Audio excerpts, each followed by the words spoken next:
Thank you. Ahmed, do you have something to close? Just to close, I want to emphasize that what you are attempting to do is not weaponize City Hall to do this or that, but rather to speak up as elected officials to de-weaponize what the government is doing to its citizens and residents, to penalize them for their political positions.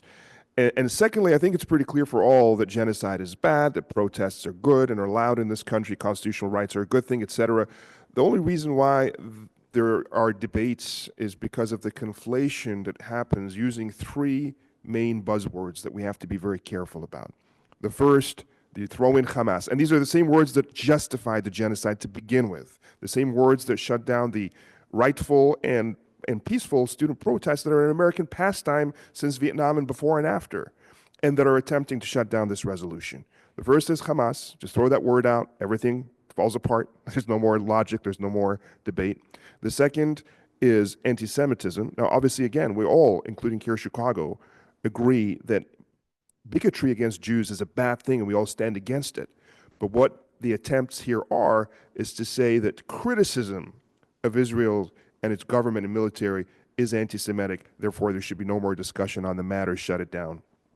And that's what put Mahmoud Khalil in the cell that he's in right now, is that very same canard that was used.